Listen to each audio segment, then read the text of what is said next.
কোন ব্যাংকে অ্যাকাউন্ট খুলব, কোন ধরনের অ্যাকাউন্ট খুলব, ক্রেডিট কার্ড নিব নাকি ডেবিট কার্ড নিব। মালয়েশিয়ায় যে সকল স্টুডেন্টরা পড়তে যেতে যাচ্ছেন তাদের অধিকাংশের মাথায় হয়তো যাওয়ার আগে এই ধরনের প্রশ্ন ঘুরে থাকে। আজকের ভিডিওতে আমি এটারই একটি সহজ সমাধান দিব। আপনি যদি বাংলাদেশ থেকে মালয়েশিয়ায় স্টুডেন্ট ভিসায় পড়তে যান, সেক্ষেত্রে আপনার বাংলাদেশ থেকে মালয়েশিয়ায় টাকা ট্রান্সফার করার দুই ধরনের বৈধ পদ্ধতি আছে।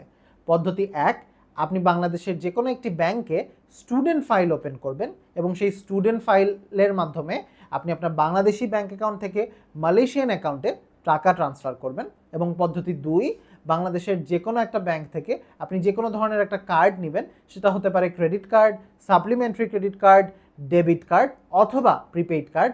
সেই কার্ড দিয়ে আপনি মালয়েশিয়ায় ডিরেক্টলি পেমেন্ট করবেন অথবা এটিএম বুথ থেকে ক্যাশ উইথড্র করে আপনি ক্যাশও পে করতে পারেন। এই দুইটা পদ্ধতির মধ্যে আসলে কোন পদ্ধতিটা বেটার, এটা যদি আমি একটু তুলনা করি, আমি ব্যক্তিগতভাবে ব্যাংকে স্টুডেন্ট ফাইল খোলার পক্ষে না। কেন না আমি আপনাকে বলি। আপনি যদি বাংলাদেশি নাগরিক হয়ে থাকেন, সেক্ষেত্রে আপনি আপনার ডেবিট কার্ড অথবা ক্রেডিট কার্ডের ক্ষেত্রে প্রতি বছর $12,000 খরচ করার সুযোগ পাবেন। আপনি প্রতি বছর $12,000 আপনি আপনার কার্ডের মাধ্যমে খরচ করতে পারবেন।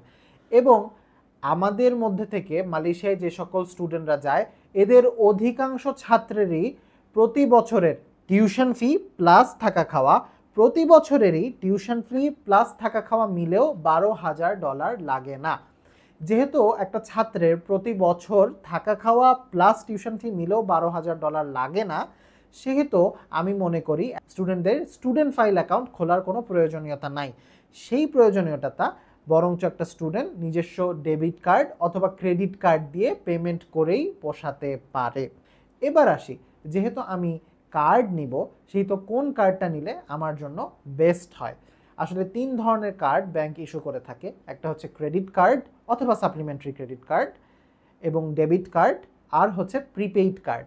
একটা স্টুডেন্টদের জন্য বেস্ট অপশন হচ্ছে একটা ডেবিট কার্ড নিয়ে যাওয়া। কেননা ক্রেডিট কার্ডের কিছু প্রবলেম আছে। আপনি যদি ক্রেডিট কার্ড দিয়ে এটিএম বুথ থেকে টাকা উইথড্র করতে চান, সেক্ষেত্রে চার্জেস অনেক বেশি কাটে।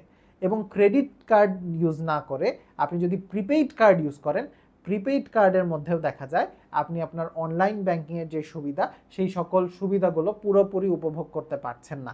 এই দুইটা কার্ডেই এই দুই ধরনের ড্রব্যাক আছে। এই দুইটা কার্ডের প্রবলেমের সমাধান আছে হচ্ছে ডুয়েল কারেন্সি ডেবিট কার্ডে।